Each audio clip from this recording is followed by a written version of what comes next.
accusing Israeli forces of firing on a crowd of Palestinians seeking humanitarian aid over the weekend. I'm Charles de Ledesma. Delegations from Ukraine and Russia are set to meet tomorrow in Turkey for a third round of peace talks. Ukrainian President Volodymyr Zelensky is hoping to secure the release of prisoners and abducted children. Officials today said Russian forces attacked 4 Ukrainian cities in 3 regions overnight. Hundreds of students in Bangladesh protested near the site of Monday's Air Force training jet crash. The students are demanding accountability, compensation for the families of victims, and an end to training flights. The crash at Milestone School and College killed 31 people. President Trump has escalated his battle with the Wall Street Journal by banishing a reporter from Air Force One for his upcoming trip to Scotland. Last week, the president filed a $10 billion defamation lawsuit against the newspaper and Murdoch and Rupert Murdoch because of an article about a sexually suggestive letter with his name on it for Jeffrey Epstein's birthday. Trump has denied having anything to do with it. An ex-Kentucky police officer is facing 3 years in federal prison. Brett Hankison was sentenced for using excessive force during the botched 2022 drug raid that killed Breonna Taylor. This is AP News. One of the most iconic names in women's tennis is back on tour for the first time since March 2024. Correspondent Gethin Coolball has more. Venus Williams has competed at a tournament for the first time in more than a year and in doubles for the first time in nearly 3 and has emerged with a victory. It's just nice to be able to play. The 45-year-old Williams and partner Haley Baptiste defeated 2014 Wimbledon runner-up Eugenie Bouchard and Clearvie Gounoy 6-3, 6-1 on Monday at the DC Open. Where I am at this year is so much different than where I was at last year. It's night and day. The stands were full and the crowd included NBA star Kevin Durant. Williams has won 7 Grand Slam singles titles and another 14 major trophies in doubles with her younger sister Serena. I'm Gethin Coolbaugh. More stories at apnews.com. I'm Marcela Sanchez. This is 8:20 a.m. WCPT Willow Springs and streaming worldwide at WCPT820.com. We are Chicago's progressive talk, where facts matter. Now, your WCPT 820 weather update. From the Weatherology Weather Center, I'm meteorologist Jennifer Wojcicki. An extreme heat watch will go into effect here Wednesday morning. Skies will become mostly sunny here for today with a high in the upper 80s. Winds out of the southeast of 5 to 15 miles per hour. Then for tonight, partly cloudy, a low near 71. By Wednesday, sunshine, high of 94 degrees. Thursday, chance for storms, late a high of 97. And Friday, chance for storms, high of 84. That's your latest Chicago weather update. Currently, it's 73. Porsche, power within your grasp. Feel the rush and find your new Porsche at the Porsche Exchange in Highland Park. Browse and test drive our extensive selection like the 2025 Porsche Cayenne. And right now, lease the 2025 Macan Electric for only $1049 a month for 39 months. Visit the Porsche Exchange in Highland Park or PorscheExchange.com. $8,992 with signing. Excludes tax, title, license, and dock fee. No security deposit required. Expires 7/31/2025. Alexa, play WCPT. WCPT from TuneIn. Welcome to Choose Views with Richard Chew. Get ready to dive into a world of insightful conversations and thought-provoking discussions. As progressives, our job is to have an all-inclusive, full-on assault with all of our players. A show that focuses on moving our political, social, economic, gender, and cultural conversation forward. And all of our players means all of our players. It's Choose Views. And now, here's your host, Richard Chew. Good Tuesday morning, progressives. Welcome to the July 22nd, 2025 edition of Choose Views, 773-763-9278. Facebook Live, TuneIn Radio, YouTube, and iHeartRadio. Email me at richard@WCPT.com. Catch me on X, Instagram, LinkedIn. Yep, I'm over there. Facebook, Blue Sky, Threads, and Substack. That's where you can find me on the socials and the things that I post and all that good stuff. And by all means, catch all of our shows by subscribing to our WCPT podcast on Apple Podcasts or Spotify. There you can get Choose Views featured interviews, and the short versions and the long versions. And Joan Esposito, of course, live, local and progressive, driving it home with Patty Vasquez, The Big Picture with Edwin Eisendrath, Out Chicago, and our other shows and interviews. And by all means, as we always say, make your way over to heartlandsignal.com. And over there, you'll find a couple of really great posts and articles on X. Everything from Jasmine Crockett, once again, making a strong request that they bring Pam Bondi in front of a hearing or into a hearing. Ron Johnson trying to downplay the Epstein files and blaming it on Democrats. President Biden's administration, of course, they want to do that. Tammy Duckworth using the F word, describing what Defense Secretary Pete Hegseth has done to just run amok of the budget in the Defense Department. So, make your way over to our Heartland Signal on X to check out heartlandsignal.com, I should say, our digital platform, and check out the clips that we have and articles and posts there. So, but for now, I got to remind you guys, today's Tuesday. That means that we have guests with us this morning from the Black Bench. Chris Percy and Alderman Ronnie Mosley will be with us in the 6:30 hour, so I'll keep it moving. And then U.S. Congresswoman Robin Kelly from the 2nd District will be with us in the 7 o'clock hour. Can't wait to chat with her about what's happening in the House of Representatives. So looking forward to having our guest on today and having them bring us up to speed on the things that they're working on. But right now, check this out, progressives. I think something's being missed about Donald Trump suing the Wall Street Journal over the letter they published from him to Epstein. Him suing confirms that the implications of the content of those messages is what we think the content of those messages is. In other words, Donald Trump could have said, yeah, I was friends with Epstein 20-some years ago. Everybody knows that. There's pictures, video of us back then. I had no idea about what he was doing. No, I didn't know that at all. We were just buddies. We'd collect these fancy chocolates and these like rare baseball cards, the way rich people do. Funny. Sometimes we bid on the same houses and artwork together. So we'd have this code we'd use, Enigma would be like a house with a pool, and a secret thing would be like, oh, I found a baseball card that nobody else could. Anyway, that's the kind of language we use, and I don't have any of that stuff anymore. But yeah, this is a totally innocuous message. It's just a silly old chummy thing. He could have said that. He didn't. Instead, Donald Trump says this letter destroys my reputation.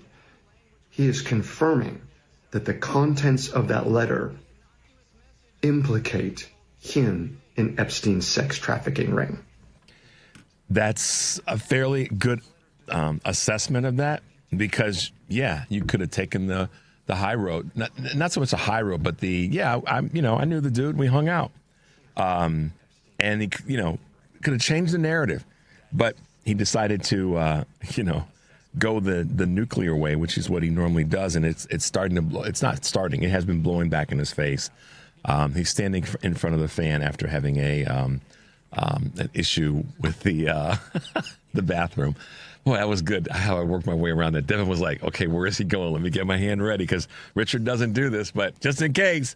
But yeah, Donald, on this issue, and like Mike Nelson and I talked about yesterday with the economy and with immigration, but certainly on this issue, he stood in front of the fan and it's blowing back in his face now.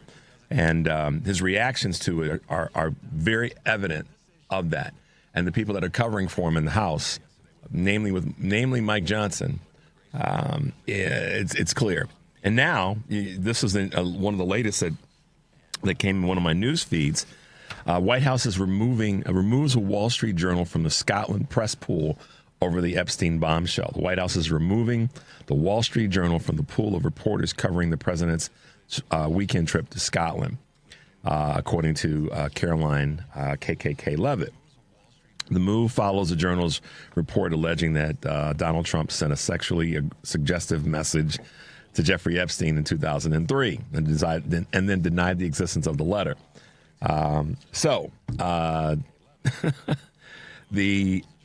What's interesting about it is that once again, this overreach and this overreaction and this standing in front of the fan while what is blowing back is definitely happening to our boy Donald. So there you go. I shouldn't say our boy, but our, you know what? Can't use the other word. I guess I could use it, but I will stay away from that. I got to tell you guys, one of the things that really, caught my eye and that you should check out if you haven't, and you can just, Google it. You can go online and find different people that have posted. But you should check out the interview that Hunter Biden did. Boy, oh boy, does he lace them up for some people on the left as much as people on the right about their behavior. I won't spoil the thunder of it, but I watched a good part of the interview, a couple different parts of it, I should say, and it's man, oh man, he has some things to say.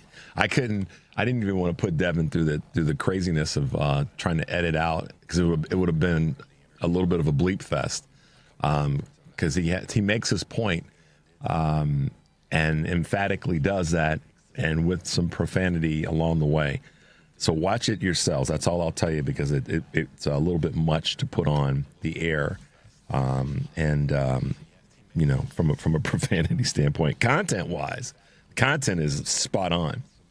And the thoughts he has about a number of people that, as he says, and I'm using my words, but speaking to what he was, the subject matter he was talking about, that stabbed his father in the back. And he really laces them up tight for this conversation. So it's about an hour-long interview that he does with this guy that's created an online channel, or YouTube channel, I think it's called, Channel 5, frankly. But check it out. You can go on any of the socials and just put it in, and you'll put it in the search, and it'll pop up. I would highly recommend it to give you some perspective. Not saying that everything he's saying is not accurate, but right. But maybe accurate would be a better statement, because it's right in his mind.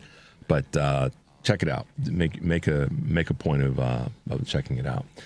Before we go to this first break, I do want to just take a moment and say this: we're going to miss you, Theo Huxtable.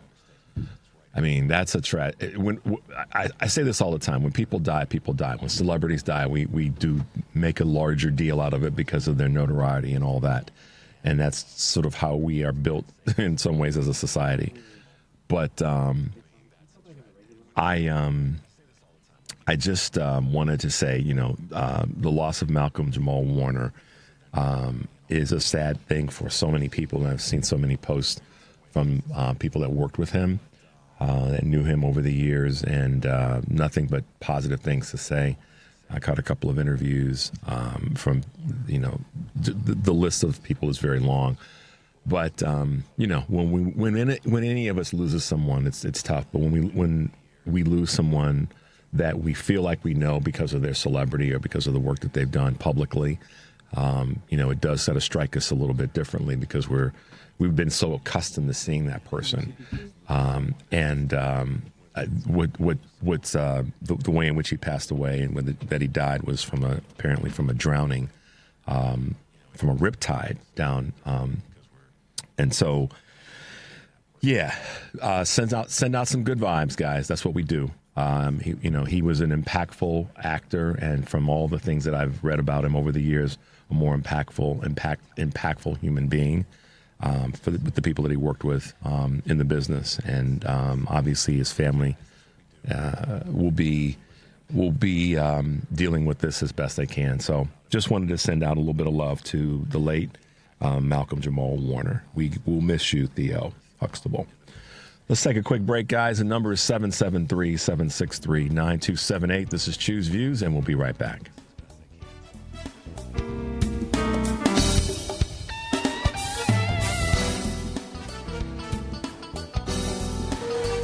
More fiber and laxatives, eh? Who are you? I'm future you. Future me? Constipation with belly pain still coming back? Our doctor figured it out. It's irritable bowel syndrome with constipation, or IBS-C, and Linzess could help you get ahead of it. Linzess linaclotide is a prescription medicine that treats IBS-C in adults. It's not a laxative. It's a once-daily pill that helps you get ahead of your symptoms. It's proven to help you have more frequent and complete bowel movements and helps relieve overall abdominal symptoms, belly pain, discomfort, and bloating. These symptoms were studied in combination, not individually. Do not give Linzess to children less than 2. It may harm them. Do not take Linzess if you have a bowel blockage. Get immediate help if you develop unusual or severe stomach pain, especially with bloody or black stools. The most common side effect is diarrhea, sometimes severe. If it's severe, stop taking Linzess and call your doctor right away. Other side effects include gas, stomach area pain, and swelling. Talk to your doctor and say yes to Linzess.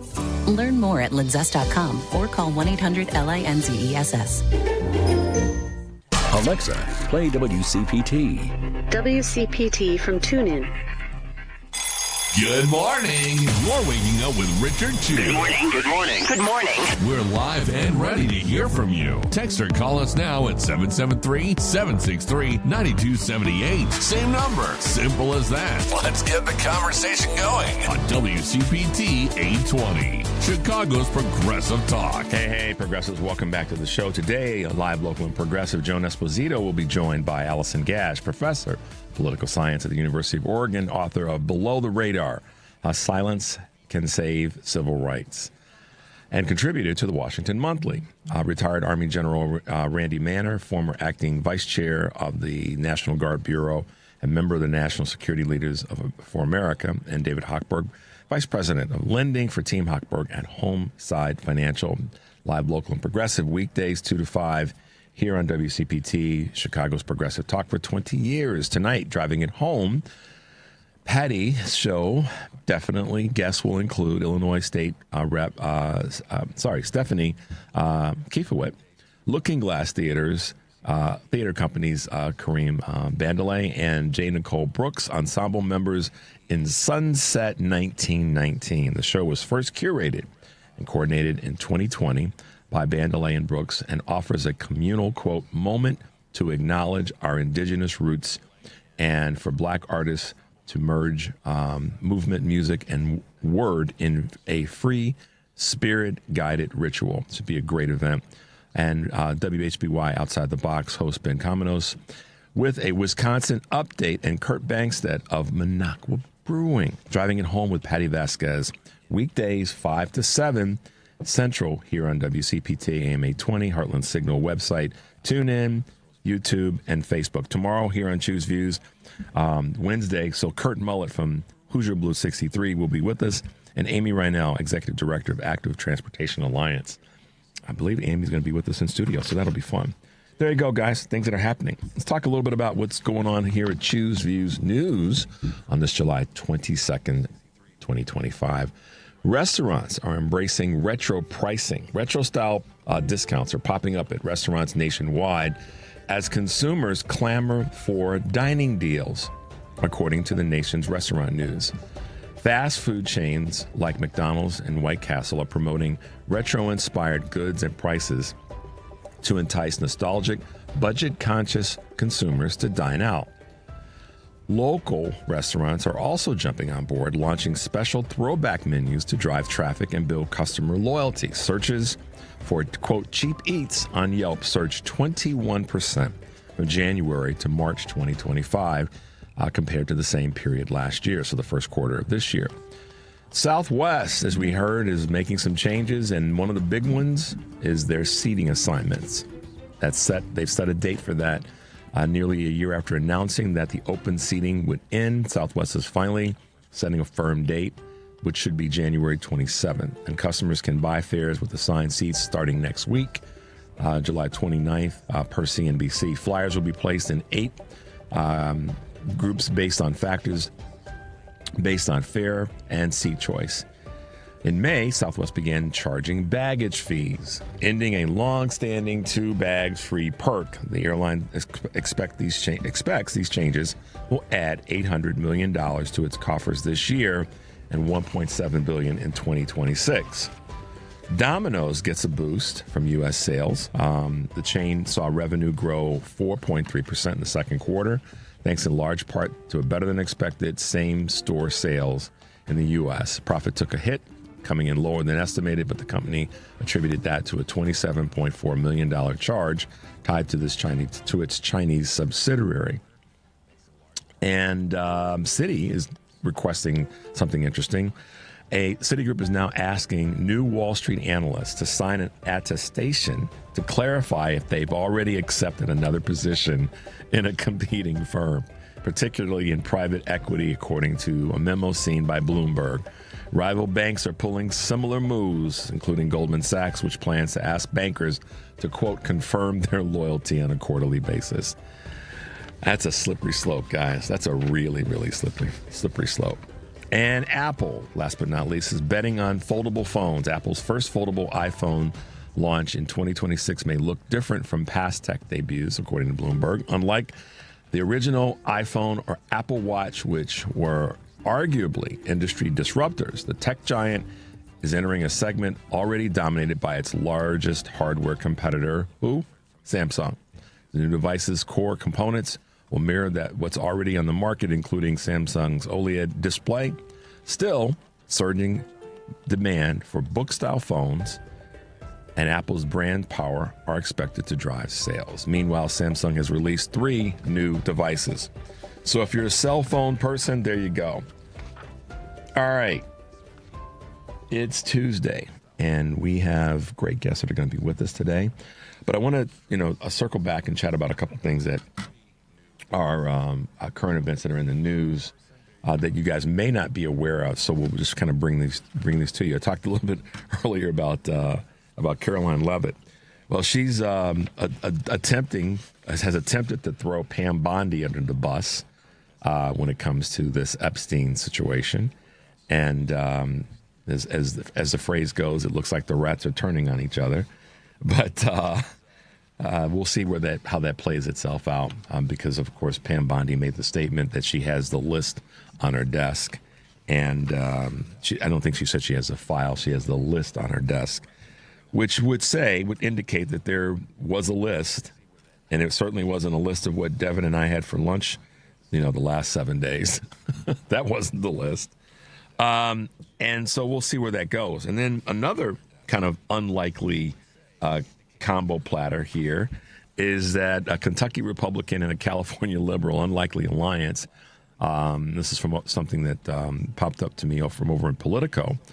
A Kentucky Republican and a California liberal, an unlikely alliance, is pushing Trump on Epstein, leading the charge for Congress to vote on publicizing the Epstein-related records are Representatives Thomas Massey from Kentucky and Representative Ro Khanna from California. The odd couple have pushed real hard to have an up or down vote on releasing the so-called Epstein files. Now, I juxtapose that against Mike Johnson, Speaker of the House, or Speaker of Trump, or mouthpiece for Trump, or puppet for Trump. And I could get even worse in some of the descriptions I would make, but I won't do that because Devin would have to hit the ugly button. But the fact still remains that there are many members of the House of Representatives on both sides of the aisle. This is one of those both sides of the aisle does do it, or both sides do it, that want to have this up or down vote. Unfortunately, the dude, Mike Johnson, have a tough time calling him Speaker, even though he is, won't allow a House vote on the Epstein files. And so, as Sarah Jones from The Daily and Politicus USA was saying yesterday, this is really an offense to women as much as it is to the truth of the matter. And, it's not the crime, it's the cover-up. Because now Johnson, by not permitting a vote, is, got his hands on the scale and tipping the scale toward more cover-up and, frankly, more of a anti-woman agenda from the GOP. And as Sarah put it yesterday, this is exactly what the GOP has been about.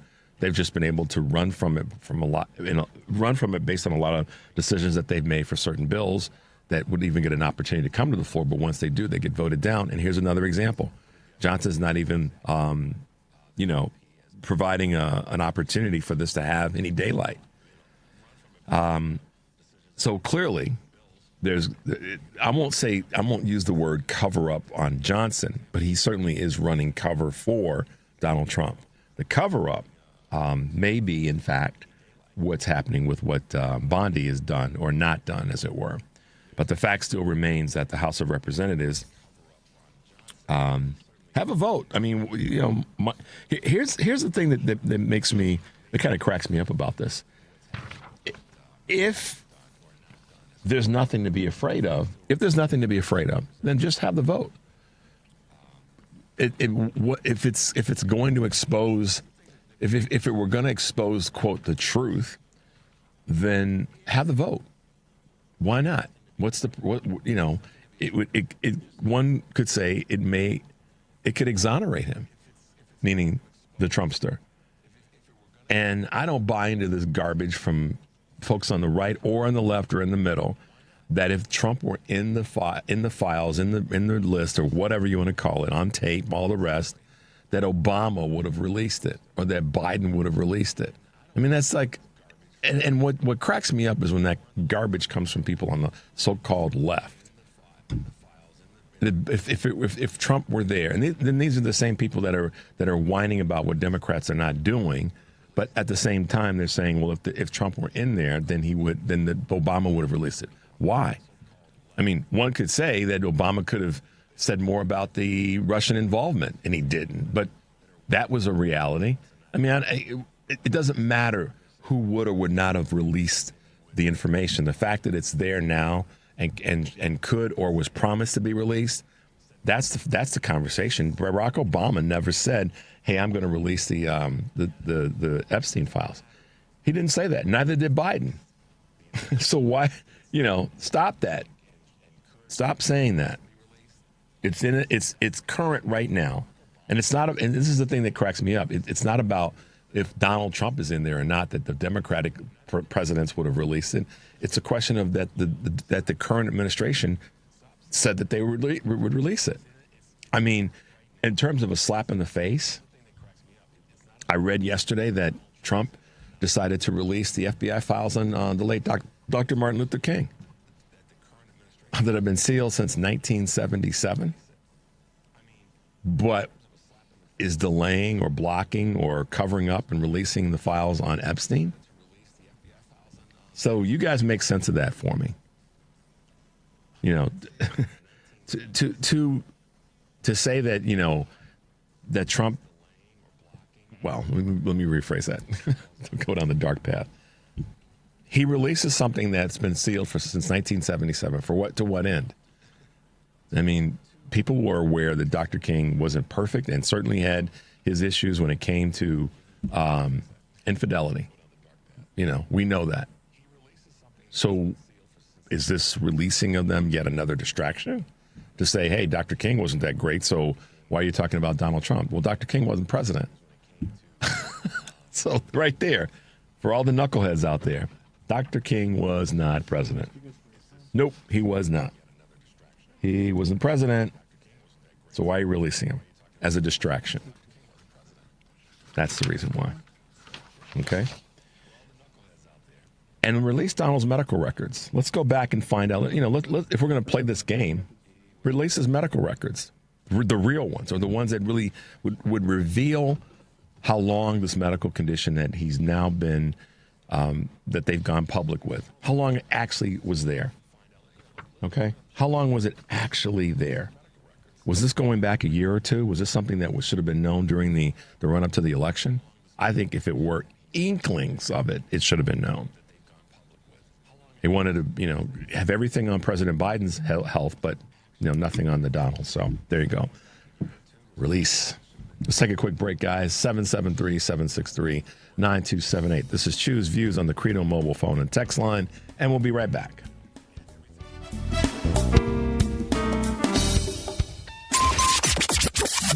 WCPT replay. Democrats always come in and sweep up after a Republican mess. Yes. And that's not going to be any different this time. It may be a bigger mess.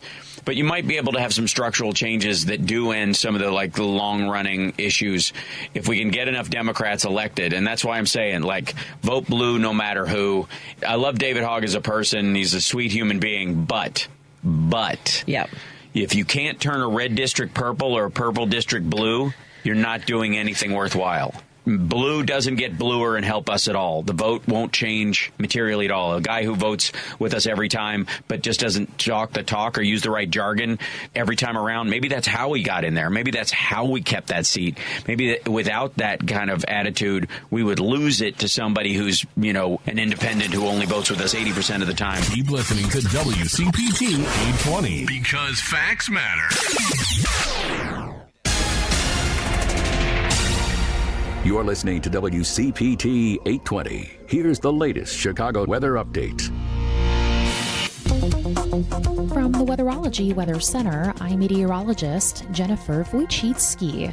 An extreme heat watch will go into effect here Wednesday morning. Skies will become mostly sunny here for today with a high in the upper 80s. Winds out of the southeast of 5 to 15 miles per hour. Then for tonight, partly cloudy, a low near 71. By Wednesday, sunshine, high of 94 degrees. Thursday, chance for storms, late a high of 97. And Friday, chance for storms, high of 84. That's your latest Chicago weather update. Currently, it's 72. Chicago's Progressive Talk, WCPT 820, where facts matter. It's Chew's View with Richard Chew on WCPT 820, where facts matter. Welcome back to the show, guys. 773-763-9278 is our number, Credo mobile phone and text line. So here's what's interesting. We talk about so many things on the show, and we try to keep us focused on something, though, that's going to allow us to have change. And one of those things is, we hear this we've heard this for a while, and I see that there's movement in this direction. What am I talking about? It's the candidates that can run, or what we like to call, we have a strong bench. The Democratic Party has a strong bench, but it's got to come from somewhere. It's got to be born out of something, and it's got to be something that's sustainable so that we can continue to have leadership, have folks that are going into leadership that are electable and all the rest. Local activity is a big part of that, and local groups are oftentimes where that comes from. Other words that we often use are grassroots. But we've got an organization here in Chicago that has really leaned into this specific effort to make sure that we've got leadership for the future. And I've had an opportunity to be with us this morning. Two gentlemen that are a part of building that and helping it go forward. Those two gentlemen would be Chris Percy and Alderman Ronald Mosley are with us this morning as part of the Black Bench Chicago, Black Bench Chicago's building for civic leadership. Good morning, gentlemen. Welcome to Choose Views. Good morning. Good morning. How are you? I'm good. In stereo. I like that. They got you guys said good morning at about the same time. That's pretty good. You guys, are you guys sending each other hand signals or something like that? We're in sync, That's right. We're in sync. That's right. Well, welcome to the show. I'm going to save time since it's three of us. I'm just going to refer to you by your first names. No disrespect, Alderman Mosley. But I will try to keep it real in talking with you both. You guys have been just amazing in terms of your organization and the work that you're doing. Alderman Mosley, you were sworn in back in May of 2023 for as the alderman of the 21st Ward, which ironically is Chicago's largest ward. So what better place to build a fellowship program, build a consensus of youth and young voices when it comes to leadership. Take a moment and just kind of introduce yourself to the audience, and then let's talk a little bit about some of the things that you're doing specifically in the 21st Ward. Absolutely. I'm a homegrown Chicagoan from the South Side. Grew up off of 79th and Auburn Gresham, went to Simeon, and I've always been engaged in my community. I've had the pleasure of working in with every level of government, and that really sparked my interest of being in the room and looking around and seeing where are the other young folks like me, where are the other millennials that are here. And Alex Sims Jones was having the same thoughts. And so we came together and wanted to provide that. And I honestly can't think of a better time to do it when you have a federal administration that is literally trying to wipe away government as we know it. So we are building that bench. We are building that institutional knowledge and that know-how, but also, do you know each other? Do you know the folks that are in politics and government? Do you know the folks that are in business? Do you know the folks in nonprofits? Do you know the folks in faith? Because we need all of those things working together to build the regime that produces results for Black Chicago. And for Black America, to be candid. I mean, I know you know this, so I'm not trying to tell you how to change your wording, and I'm not suggesting that. But certainly Black Chicago, here in Chicago, and for the rest of the nation, it's so incredibly important. And it's also part of not being taken for granted when it comes to who are our future leaders and what they should look like in terms of representation. So that is great work, Alderman Mosley. Chris, you've been doing your part too. I mean, Senior Director of Member Productions and Special Projects at Move On. You've been a national leader when it comes to trading programs. Very impactful. Tell us a little bit about your ascent.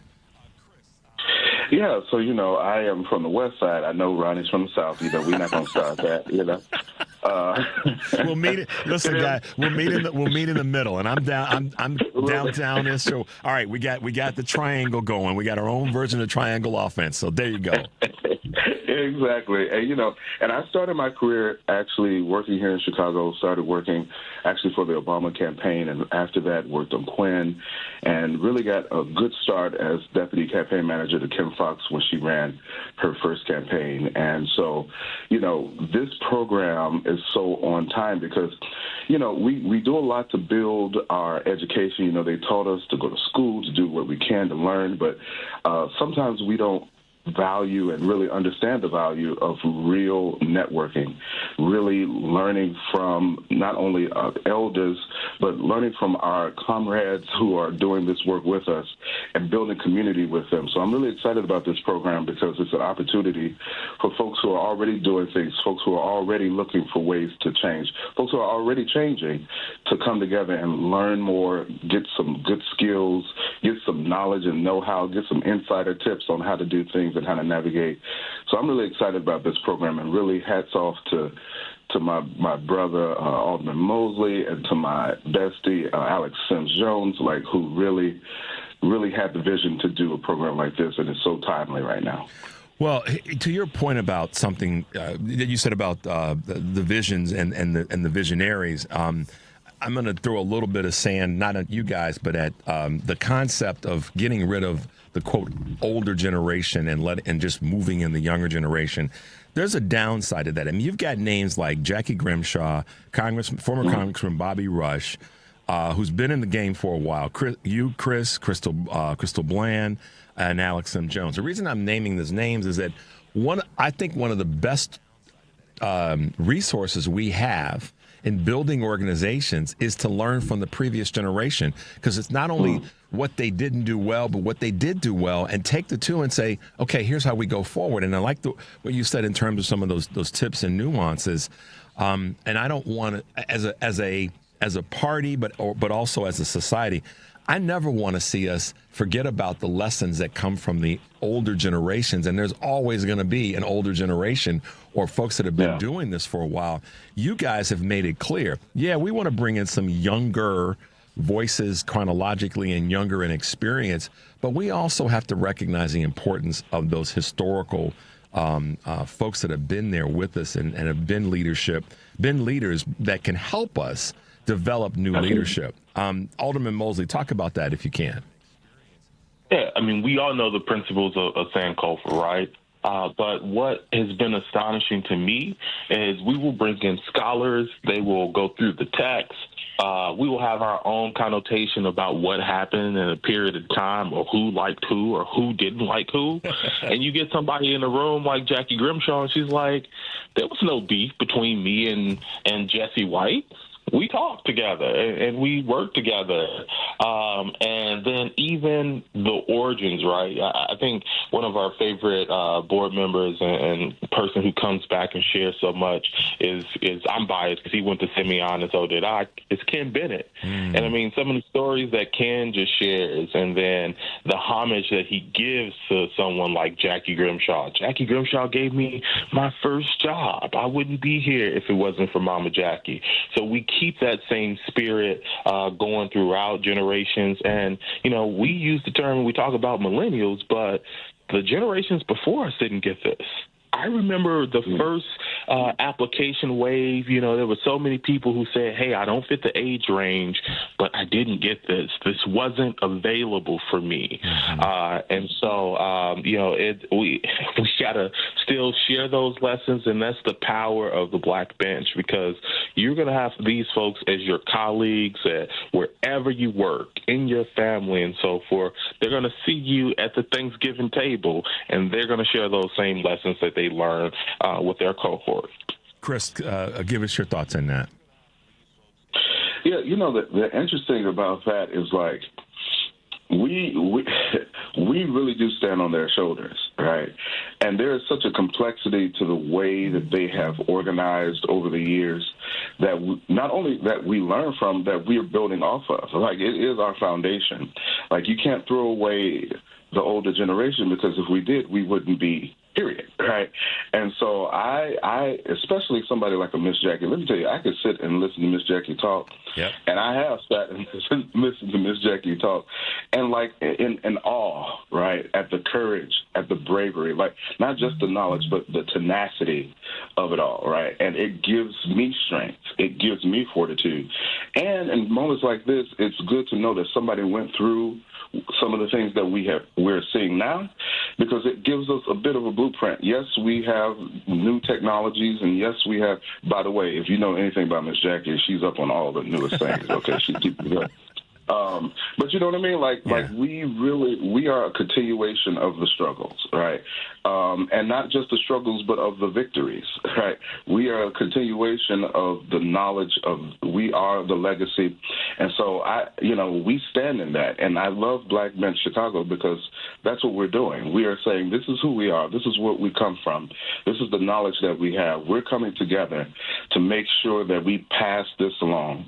And make sure that we give folks a place who, to engage in these conversations. And listen, we're not all the same. You know, Black is not a monolith. We have varying opinions, and that's fine. That's cool. We can do multiple things and be cool. We can disagree and still be together. So I'm really interested and really excited about this opportunity for this next cohort, because I know that we are really going to continue to build that bench. So I'm excited. I am too, and I keep tempting myself to ask you this question, so I'm just going to go ahead and ask it, because you'll tell me yay, nay, or something in the middle. On a national level, I know that Black Bench Chicago is here, but I know that what you guys are doing in terms of this leadership renaissance, and those are your words, that it has the ability to have tentacles all over the country. And so what, if anything, are you guys doing that connects with other organizations, either like yours or ones that you think could be implemented in other large Black communities throughout the country? Does that make sense, what I'm asking? It does. And maybe that may be the next step for the Black Bench. Again, folks reached out from Detroit and other places, St. Louis, saying like, hey, can you come do this here? And our challenge was just really focusing on Chicago. We didn't know if and when we were going to do the next cohort, and now we've signed up for season 3 of this. But, it's not different in our history for Chicago to lead the way. And so I think really harnessing the power here, getting it as best as we can in Chicago, and then going abroad, that may be something the Black Bench should look into. What are your thoughts on that? Yeah, no, I completely agree with Alderman. Like this, we are testing this out. Right, we have been in it. This is I love how Ronnie put it. Season 3, that is perfect. like we are in season 3, and like as we work this out, like we are creating a blueprint that can be replicated. You know, we have different cities with different contexts, but I think that the spirit of what we're doing is still the same, and is relatable and transferable. And so I think that, you know, I think that's something we could take into consideration. Well, and I was, as I said as I introed that question, Chris, I was really telling myself, don't ask that question, because we all know as businesses and business planners, we have to do what we got to do where you are first, make that strong, and then expand it. So I get that part, and I understand that as one that's done my part in building businesses. But I'm just curious, because I know on a national level, oftentimes the question is where are the next leaders coming from? I think they come organically in many ways from groups like Black Bench Chicago, and how our wards and our community organizing is so powerful here, like no other city in the nation, frankly. And of the big 5 cities, I mean, we really have known for the positive sides of our organizing and organizational skills in the Black community, and how that's spread to other communities and other cities. So. It was just a question. I was too tempted. It was too good of a piece of topic to not ask you guys in that space. I think it's coming here too, right? Like, I get the pleasure of seeing the fruit of our program up close and in person. There are folks throughout the mayor's office who handle policy, the CCSP for the city, the holding, police accountable, and then also building those community relationships. There are folks in unions and so forth who have all gone through Black Bench Chicago. And, I came in as the youngest alder with the largest ward. I'm no longer the youngest alder. We appointed someone who's younger than us, than me. But I think the next alderman of the 27th ward will be a Black Bench alum as well, who then will be the youngest alder on city council.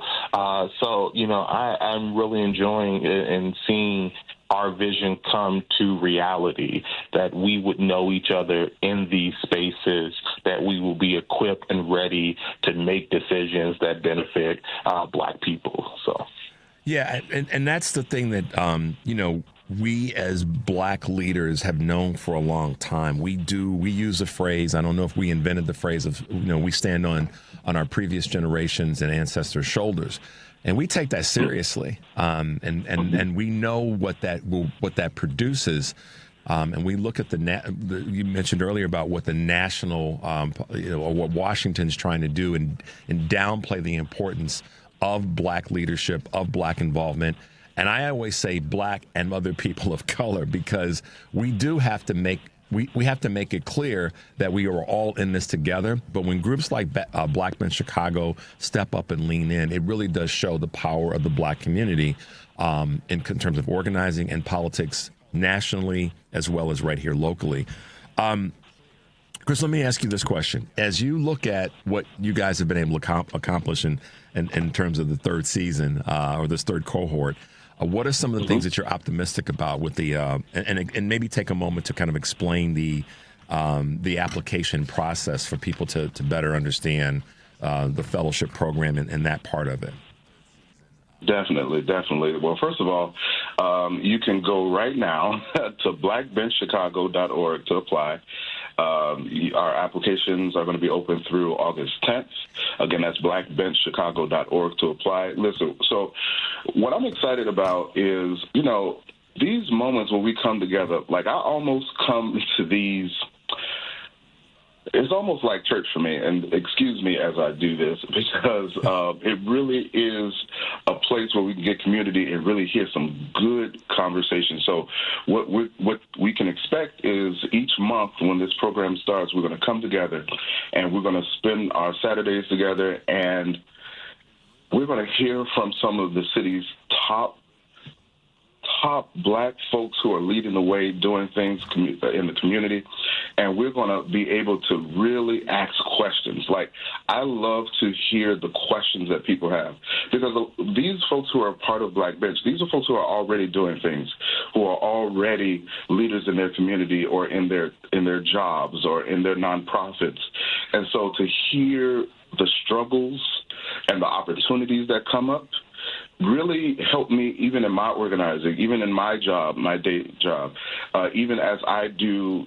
You talked about how we can take this on a national level. Like, I hear things in Black Bench Chicago that I take to work with me. I was like, hey, did y'all know? All right.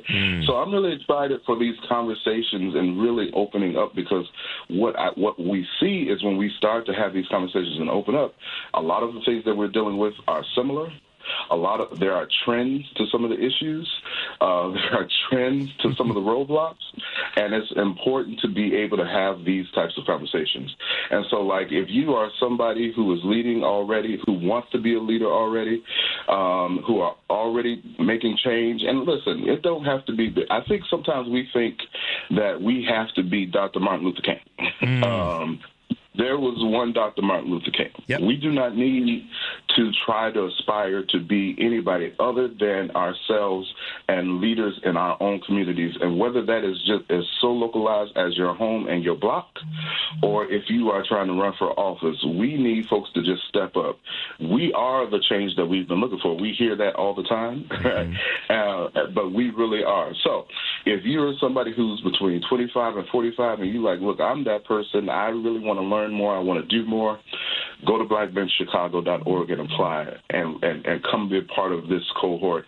And not only will you be a part of this particular cohort, but then you become part of all the cohorts that we're doing. And you have community that really will last throughout your career, throughout your time, throughout your life. So I'm really excited for that. I'm really excited for the community that we're about to build together. And that you've already built, and then just adding on top of that. I mean, you put that foundation in place, and it's building and growing. And this is one of the reasons why I was excited to be able to have you, both of you guys on. Alderman Mosley, as we kind of wrap up, and I know this has been a short segment, which means that we have to figure out a way to have you guys back with some regularity to talk about the program and to talk about the successes and what people are saying. You talked a little bit about questions that you guys have talked about questions that have come when you've been at various meetings. What have been some of the most, eye-opening or head-turning questions that you've received that said, "Wow, we got work to do over here"? If there's something that you can share in that space. Yeah, well, I mean, first of all, Percy's icebreakers is something that will keep you coming back. We started just like, where would you do, what's the perfect date spot in Chicago? So when you think about millennials in our age groups and so forth, just getting out and enjoying. But then, you will have moments of healing in real time, right? I think about, Tara Cooper coming and Stacey Davis Gates and being on the same platform. Now, these are two folks who were essentially battling against each other for their particular principles and interests. Tara was Rahm Emanuel's comms director. Stacey was CTU and so forth. So the strike, those moments come up and it's real. And when they just look around and say, wait a minute, we haven't shared space really since then. And so now here we are working together. Just shows that, in the phrase in politics, there's no permanent friends, no permanent enemies, just permanent interests. Yep. And they were coming together for the interests of Black people. And I think another thing that's unique about our program, first of all, it's free. So people that, you get this level of quality and access and so forth, and it doesn't cost you anything but your time. So we ask participants to be serious about prioritizing those Saturdays. But also, as you see, Crystal was a part of Cohort 1, and she is back, and she's, being a program manager and so forth. So we have folks who are so inspired that want to keep this going, that give Alex and I and Percy a break at times by helping to carry the baton forward. Well, it's been exciting. It is exciting to see where you're headed and what you're doing, and I'm honored to have had you guys both on the show this morning. Black Bench Chicago. How can folks reach you? Chris, why don't you wrap us up and let folks know how they can reach you, how they can get involved, and then we'll make sure that that's out there and available. Definitely.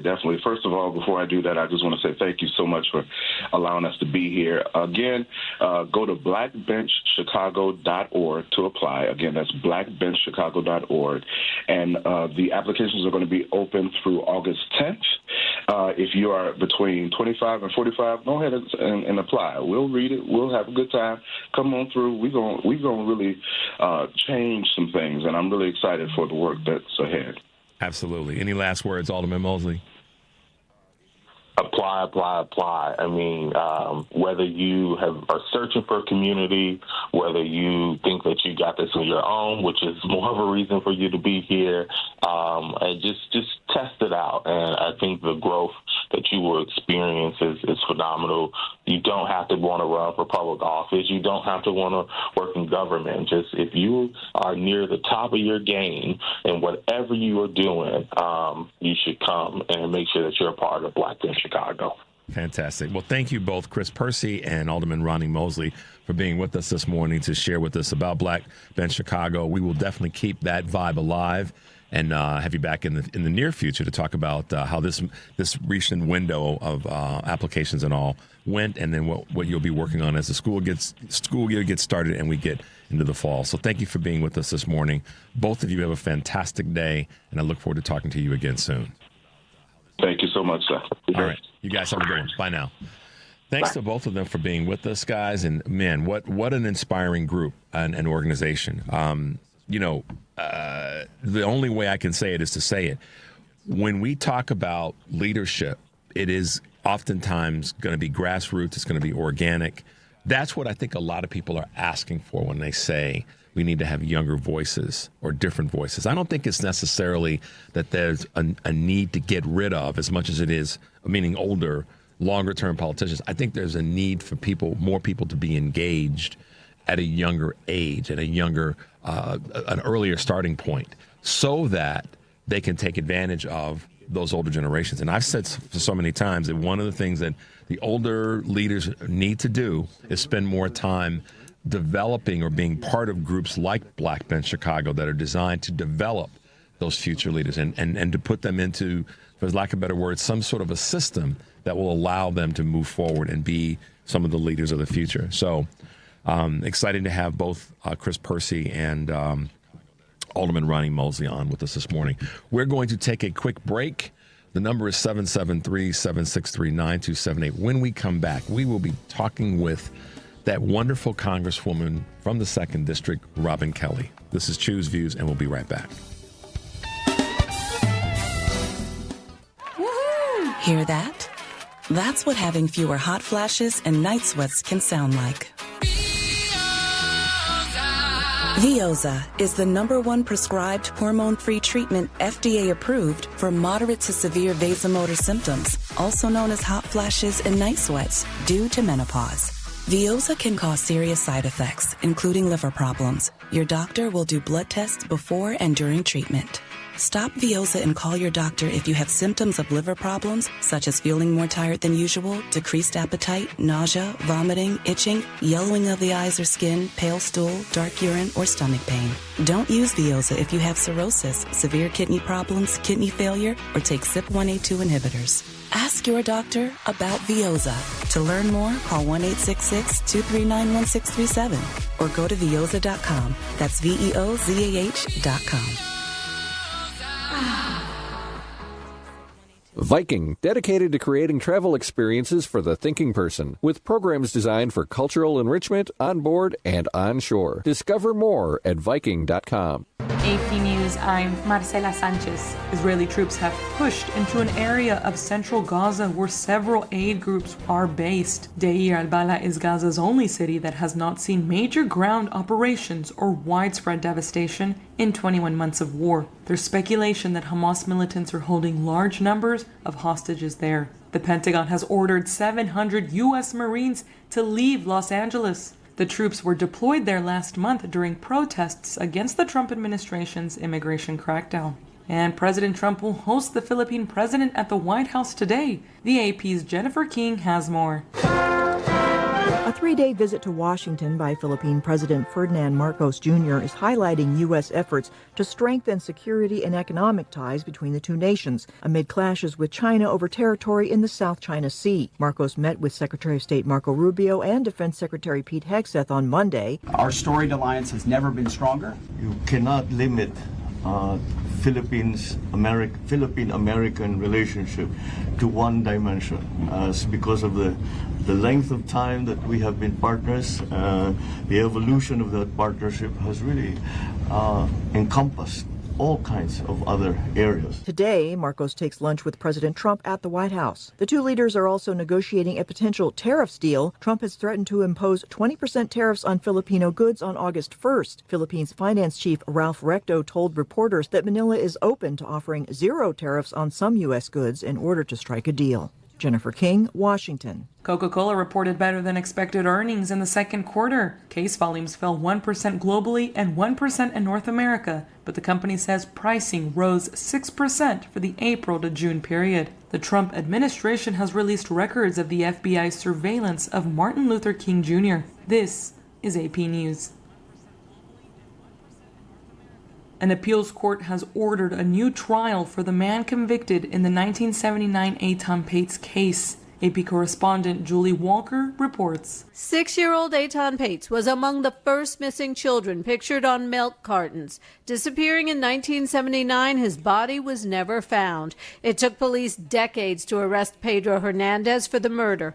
Monday, an appeals court overturned the 2017 conviction because of an issue involving how the trial judge handled a jury note. His first trial ended in deadlock in 2015. Hernandez was a teenager working at a Soho convenience store when Eitan, walking alone from home to his school bus stop, vanished.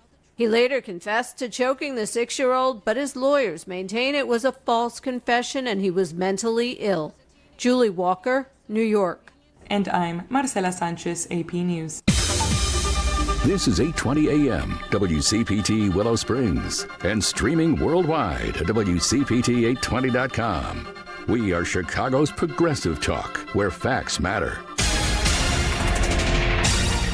Now, your WCPT 820 weather update. From the Weatherology Weather Center, I'm meteorologist Jennifer Wojcicki. An extreme heat watch will go into effect here Wednesday morning. Skies will become mostly sunny here for today with a high in the upper 80s. Winds out of the southeast of 5 to 15 miles per hour. Then for tonight, partly cloudy, a low near 71. By Wednesday, sunshine, high of 94 degrees. Thursday, chance for storms, late, a high of 97. And Friday, chance for storms, high of 84. That's your latest Chicago weather update. Currently, it's 72. Porsche, power within your grasp. Feel the rush and find your new Porsche at the Porsche Exchange in Highland Park. Browse and test drive our extensive selection, like the 2025 Porsche Cayenne. And right now, lease the 2025 Macan Electric for only $1049 a month for 39 months. Visit the Porsche Exchange in Highland Park or PorscheExchange.com. $8,992 with signing. Excludes tax, title, license, and dock fee. No security deposit required. Expires 7/31/2025. Because facts matter. You are listening to WCPT 820. Welcome to Choose Views with Richard Chew. Get ready to dive into a world of insightful conversations and thought-provoking discussions. As progressives, our job is to have an all-inclusive, full-on assault with all of our players. A show that focuses on moving our political, social, economic, gender, and cultural conversation forward. And all of our players means all of our players. It's Choose Views. And now, here's your host, Richard Chew. Hey, progressives, liberals, Democrats, and all the rest, and Republicans who got their head right, and everybody that figured out, hey, wait a minute, the Democrats get it done better. The Democrats make more sense. The Democrats are actually easier to follow and support, so we should be voting blue up and down, left and right on all races. I know that's crazy, but I say that because we have someone that has, been able to do that and sort of, I guess you could say, have a good blend of working with constituents and helping constituents, irrespective of their political stripe, to make sure that she delivers on the things that people in her district need. and that would be our very own, I'm going to say our very own, Congresswoman Robin Kelly from the Illinois 2nd Congressional District. Good morning, Ms. Kelly, and welcome to Choose Views. Good morning, and thanks for having me. How are you? I'm doing great. I'm going to be honest and say this. I get nervous when I talk to you guys because I have I'm not nervous because of you, because I know we're all just regular folks that are doing superb things, and you're doing such a wonderful job. I get nervous because there's so much I want to talk to you about. And, I look at it and go, I can't turn on the fire hose to Congresswoman Kelly with all the things that are going on right now. But I'm excited about having you on here again. And thank you for being with us this morning. You've been, as always, super busy. The last time we talked, you were getting ready for this vote of this crazy bill that, unfortunately, party line, for the most part, was passed. How are you navigating right now? How are you dealing with that? What are you hearing from constituents? Give us a peek into your world since this was put through on July 3rd, 4th.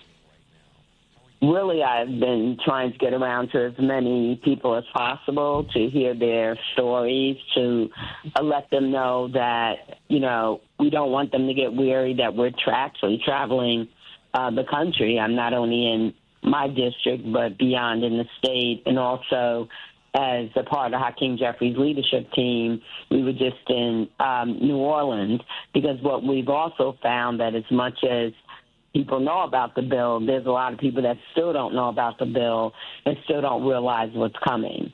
So we're trying to inform as many people as possible, and we're asking people to get off the sidelines, to please speak up, particularly if they have someone who voted for the bill, to let them know that they don't like it and they're going to be held accountable for it. That's very, very important. We need partners in this fight.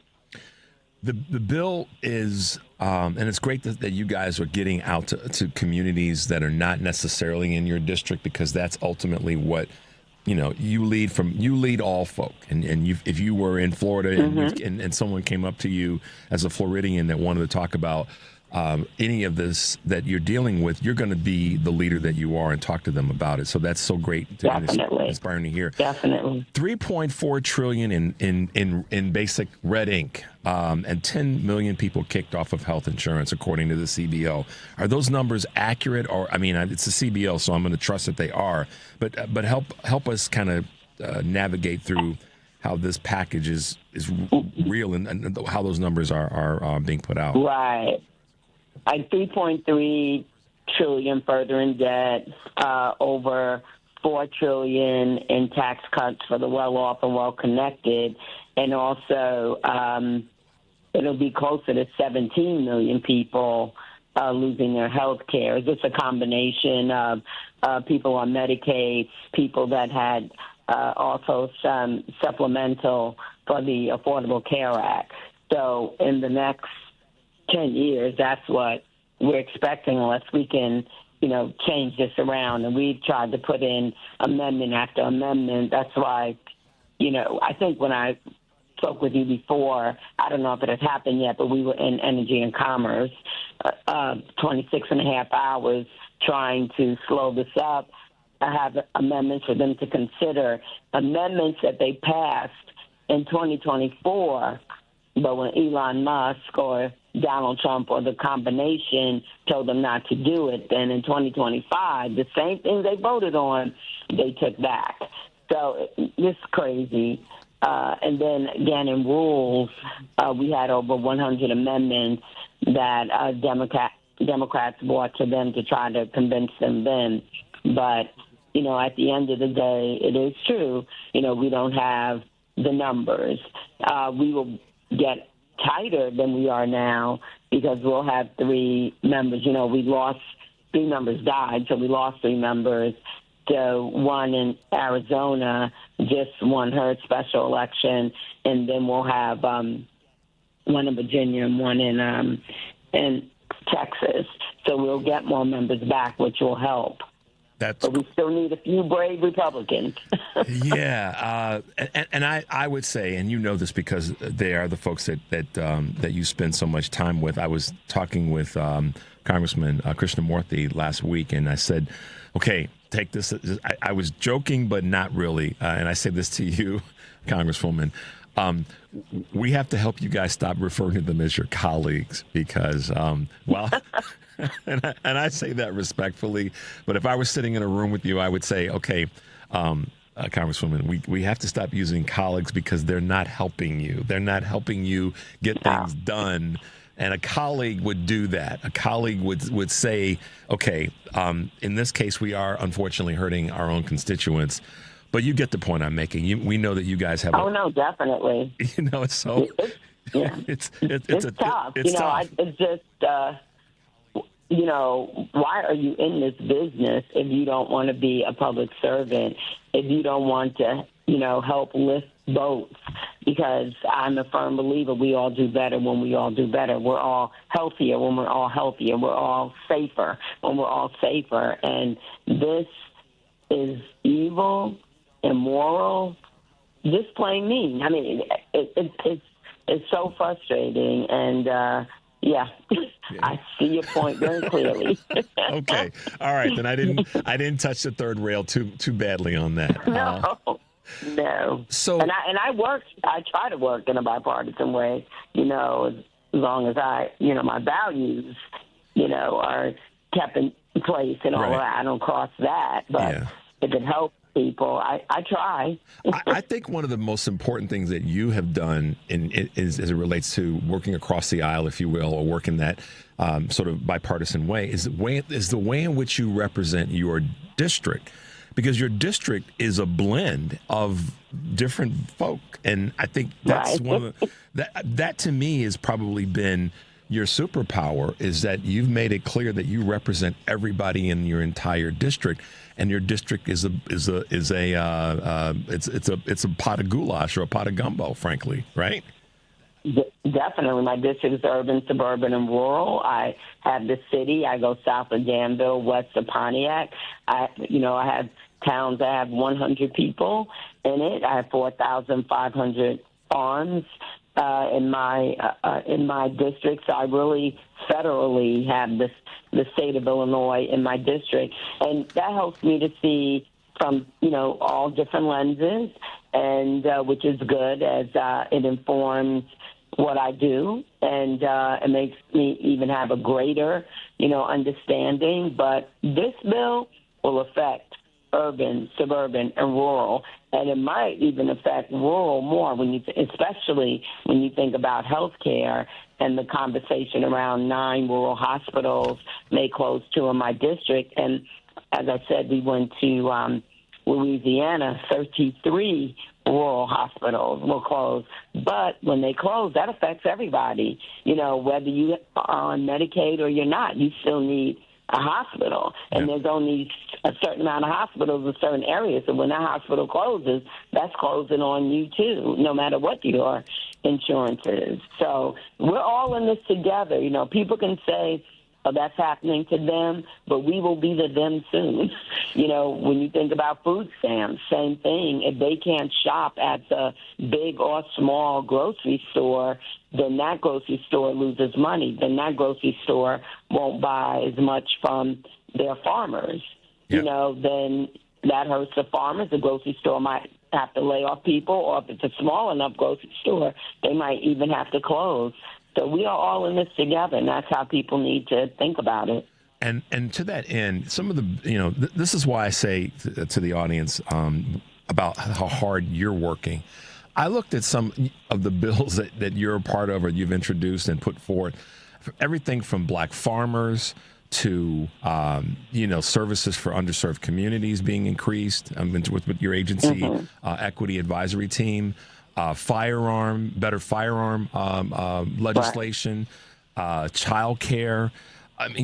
Listen, guys, Congresswoman Kelly is busy, and she's got a number of, and getting into women's health care in terms of just something that many people don't think about often, and it's uterine and fibroid tumors. Right. You we have just really... had Lupita with us. Yeah. What's that? I'm sorry. We just had the actress Lupita with us. Oh, yes. Last week. Yeah. So this is why when we talk about you working as hard as you do and the things that you're putting forward, I always say this: we want our representatives to know that we've got your back, and I've said this to every person that I've had on in your space. That we've got your back, and don't feel that a moment of hesitancy or being bashful when you've got to make it clear to the other folks on the other side of the aisle, that these things are not prudent, they're not right for the rest of the country.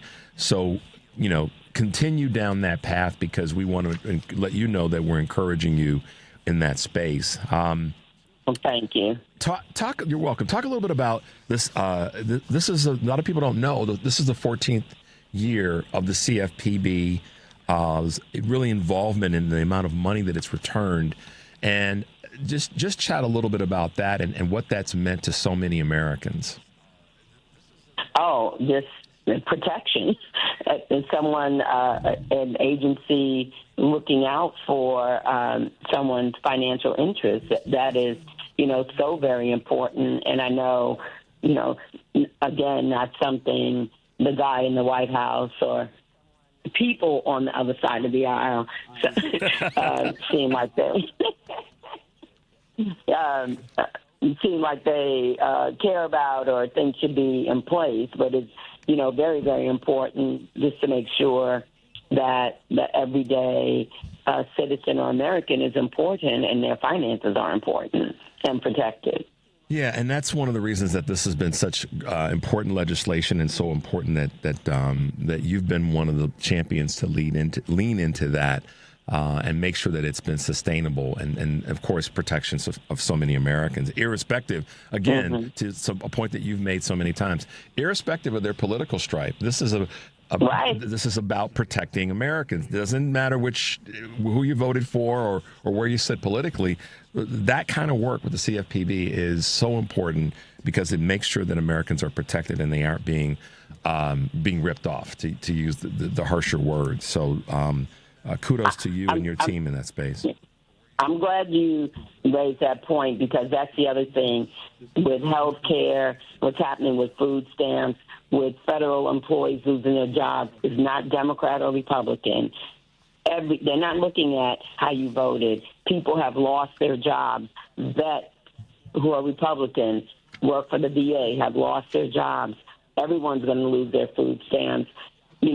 All kinds of people are going to lose their health care. If you lost your job, you lost your health care. This is not Democrat or Republican. It may be Republicans pushing this, but it's hurting everybody. It's hurting everybody. It's an American problem. It's an American problem. That's right. We're talking with Illinois 2nd Congressional District Congresswoman Robin Kelly this morning on Choose Views. So a little bit of a pivot, not too radical of a pivot, but we know that there's this conversation right now about these Epstein files and all the rest. And I know that you probably, I shouldn't say what you probably do, but I would think that you get focused on what you got to get done for your district, done for the state of Illinois. But how are you navigating through this when Mike Johnson won't even let it come to the floor for a vote in terms of releasing these files? That man is so phony and so hypocritical. It is absolutely ridiculous. Mr. I'm so Christian, I'm going to do the right thing, who I'm led by. He's led by Donald Trump, and he is just doing what Donald Trump, wants him to do. He's not making decisions on his own.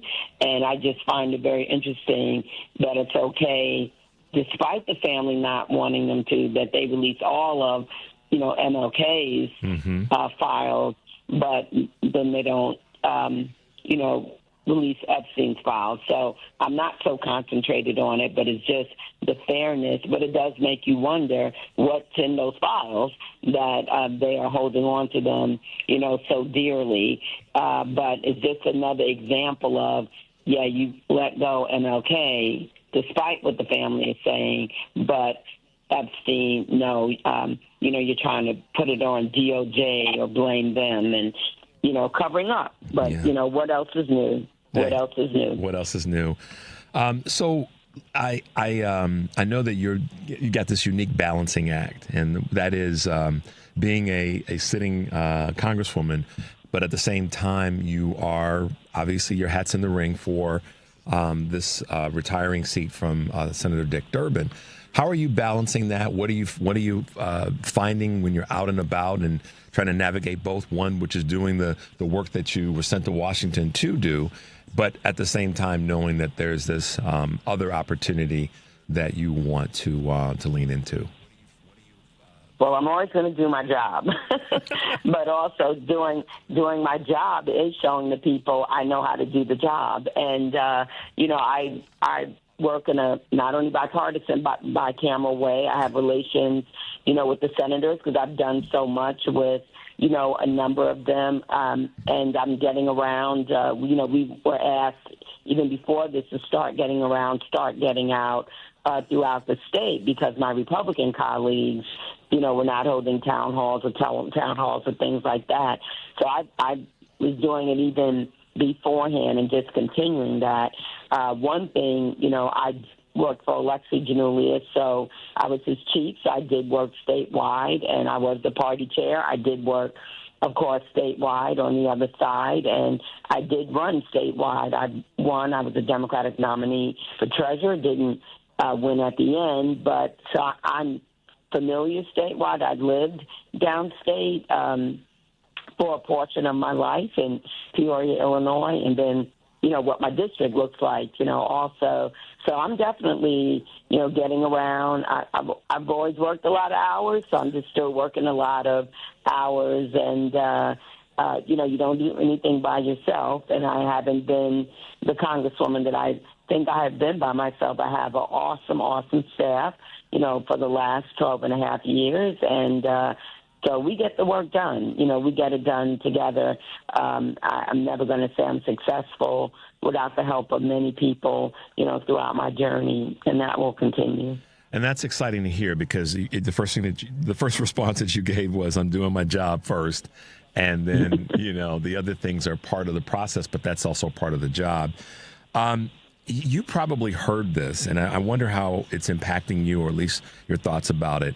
We talked earlier in this segment, you talked about a few Republicans kind of getting their heads right and joining the Democrats in voting in terms of what we need to get done with certain legislation. But I wanted to get your take as we kind of wrap up on this gerrymandering and the comments that have come from both Governor Newsom in California and also in New Jersey in terms of saying that if we will match what Texas is trying to do, what Greg Abbott is trying to do with his version of it in Texas in terms of congressional seats. How does that impact you? Not impact you, but what are your thoughts about that? Honestly, I go a little back and forth because I think about the state of Illinois. There's 14 of us, Dems, and 3 Republicans. But the way it's set up at this point,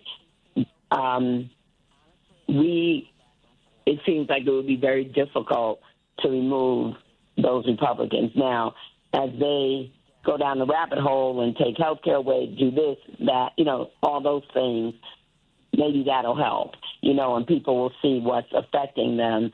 But when I look at, it's tough because I lost 3 colleagues in North Carolina because of what the Republicans did. And unless we're going to vote in every election, that this is going to happen. People need to make sure they come out so one side doesn't, dominate so much. And even I guess we're dominating in Illinois, but you know what I mean? Like, does it go back and forth and back and forth? I just have no regard or respect for Governor Abbott because of just what he's done as far as the undocumented and all of that. But when you think about, when you look at the United States and you look at the map, so many states look red. Now, we can compete because a lot of big states are blue, but I just want to make sure, that we're just not doing something just quickly and that we're really thinking through, what the end result will be. Because when you look at the map of the United States, we have our blues, California, New Mexico, New York, New Jersey, Connecticut, Massachusetts, that kind of way. But then also we have the purples and what happens there. I would have to, really think it through more or really study it more because, and then, the purples like Wisconsin, Pennsylvania, like what would happen there?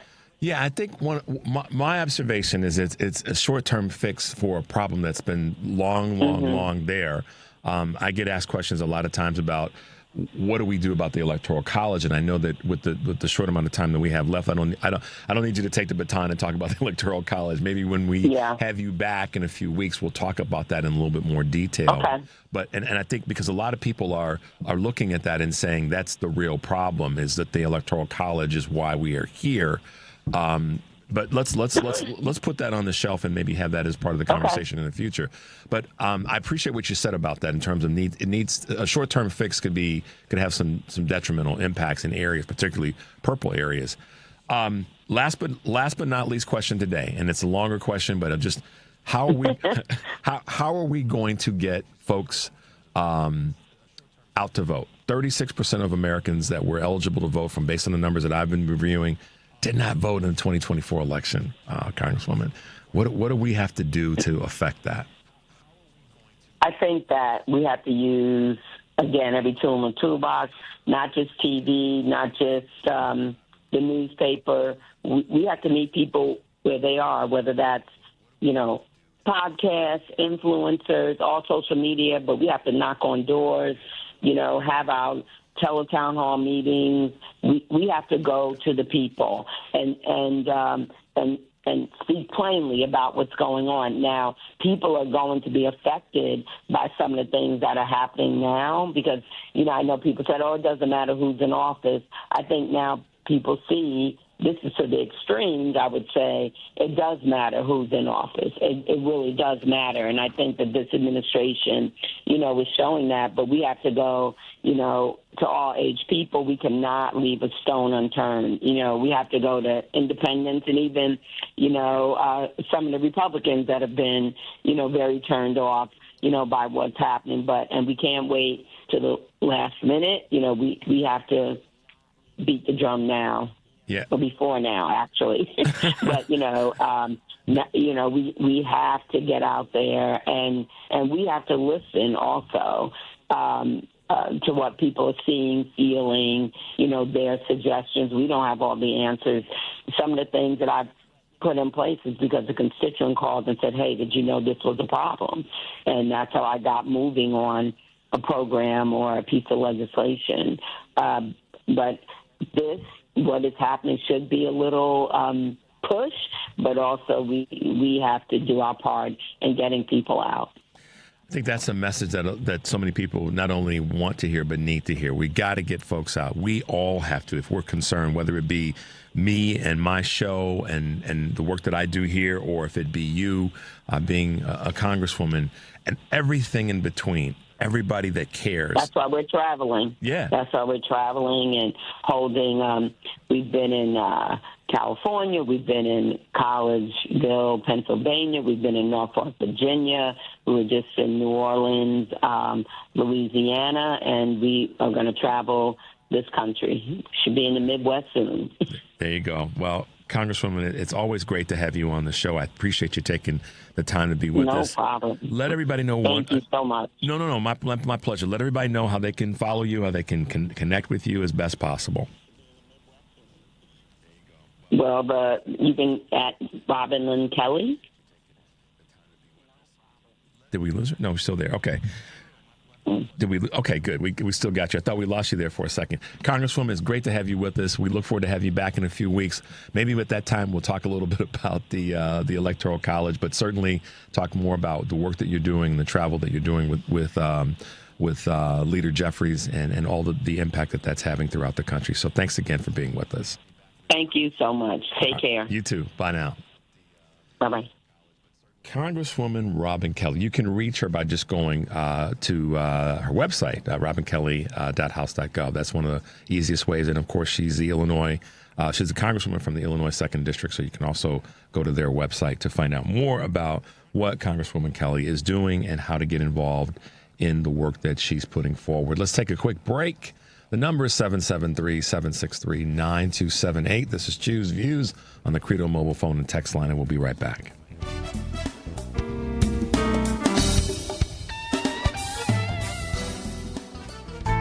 This is Tony Moray. I'm an estate planning lawyer who drafts living trusts and wills. Since the election, I've been hearing from my clients, many of them fellow WCPT listeners. And we all wonder, how did this happen and what can we do? The how is, of course, very complicated. My thoughts as regard to what we can do is simple but important. We need to take extra care of those we love. Having an estate plan using either a living trust or will can provide comfort in uncertain times like these. When the progressive values we hold dear are under attack, I feel we must make sure that our personal lives are secure and then work out from there. I've been drafting estate plans for my clients for over 30 years, and I will use all of that experience to help you. Please call me at 847-996-0496. My website is moreylawoffice.com. That's Morey spelled M-O-R-E-E. Again, the phone is 847-996-0496. There is no cost or obligation for our initial discussion. I look forward to speaking with you.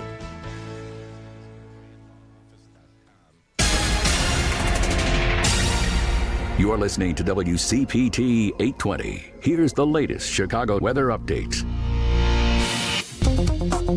From the Weatherology Weather Center, I'm meteorologist Jennifer Wojcicki. An extreme heat watch will go into effect here Wednesday morning. Skies will become mostly sunny here for today with a high in the upper 80s. Winds out of the southeast of 5 to 15 miles per hour. Then for tonight, partly cloudy, a low near 71.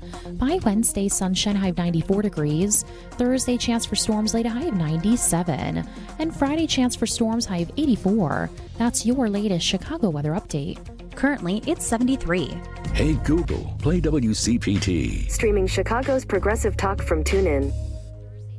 It's Choose View with Richard Chew on WCPT 820, where facts matter. Hey, welcome back, guys. Glad to be with you, and thanks for being with us this morning. Congresswoman Robin Kelly, she is out there getting the work done, and we appreciate her taking some time to hang out with us this morning. One of the things she talked about in terms of Republicans, there are a few Republicans that are, seemingly potentially wanting to kind of vote with them, side with them. I don't know. She's there, and she's, in that cauldron of dealing with them. But the one thing that's certain is that there are a number of House Republicans that are in competitive districts that voted for Trump's bill that we need to encourage our folks to be leaning into. And I'll just do this sort of alphabetically because as we put this together. In Alaska, Nick Begich. In Missouri, Ann Wagner. In New York, Mike Lawler. In Colorado, Gabe Evans. In Kentucky, Andy Barr. In Nebraska, Don Bacon. New Jersey, Tom Keene Jr. In Tennessee, Andy Ogles. In Texas, Monica De La Cruz. In Michigan, Bill Huizenga and Tom Barrett. In Virginia, Rob Whitman and Jen Kiggins. In Wisconsin, Brian Steele and Derek Van Orden. And we've had clips from things that Van Orden has said, crazy things that he said from Heartland Signal.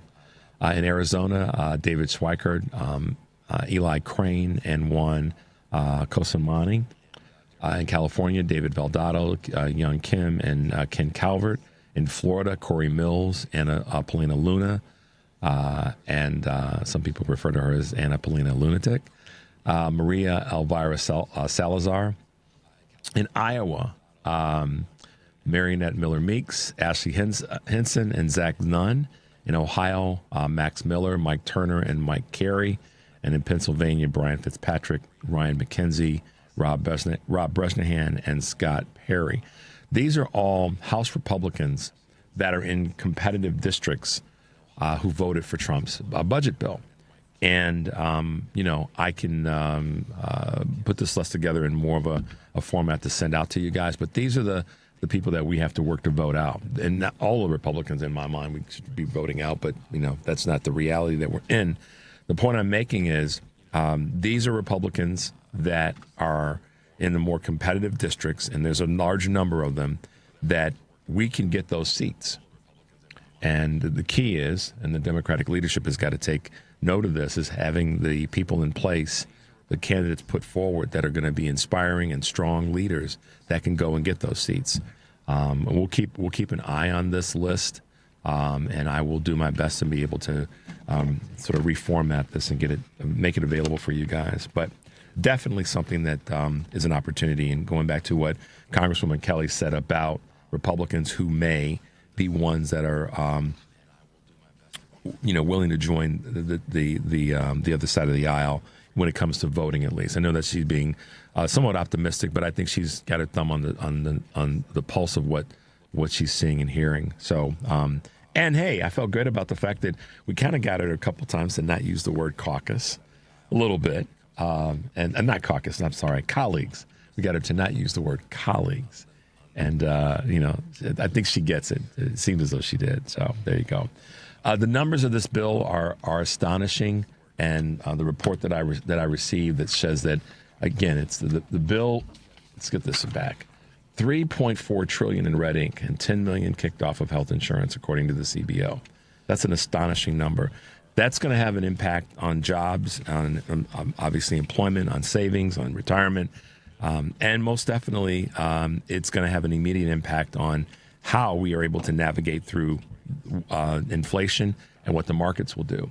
And we've got a couple of clips that I wanted you guys to hear that Devin and I put together from Stephanie Ruhle, talking about the impact of the bill, talking about the impact of tariffs as it relates to inflation and how all this coming together, and interest rates as it relates to what Jerome Powell is seemingly not willing to do, while Trump is still beating the drum on lowering interest rates. So let's go to the inflation clip, Devin. So we got the latest inflation report, and can you guess the person who is probably the most bummed? It's the Fed Chair Jay Powell, and that is because inflation popped in the month of June. Problem is, the president doesn't see it that way. He thinks tariffs are a great negotiating tool, they're going to boost the economy, and it's the Fed. The Fed is standing in the way because they will not drop rates. But they are not going to lower rates while inflation keeps going up. That's the issue. And what did we just learn? The prices are going up. The Fed has already told us they likely would have lowered rates already if it weren't for the tariffs. And so if the president wants rates lowered, most likely he's going to have to end it with the tariffs. But we all know he is the tariff man, so that's not going to happen. So what is happening? A straight up collision course between the president and the Fed Chair Jay Powell. Jerome Powell has done a terrible job, and frankly, I don't think he could do a worse job. And now it's not just the president. You got the president's whole squad going after him. It's the likes of his economic advisor, Kevin Hassett. It's his Treasury Secretary, Scott Bessent. And what's interesting about these two?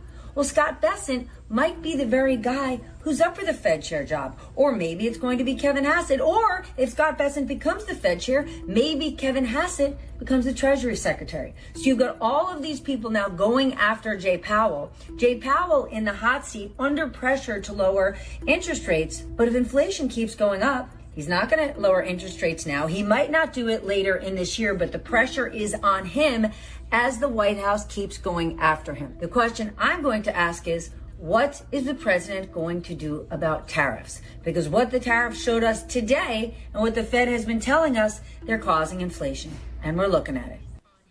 So the real conversation here is, well, yeah, the real conversation, I just wanted to make sure I have my phrasing right in my brain before it comes out, is it comes back to chaos.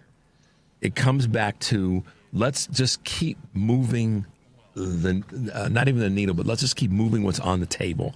Let's just keep shuffling things around. And to Stephanie's point, that, if if we want to see this impact on interest rates be real, but if the tariffs, if you don't back off the tariffs, then he knows he's going to look like a fool, bigger fool than he already has looked like, because he made such a big deal about the tariffs.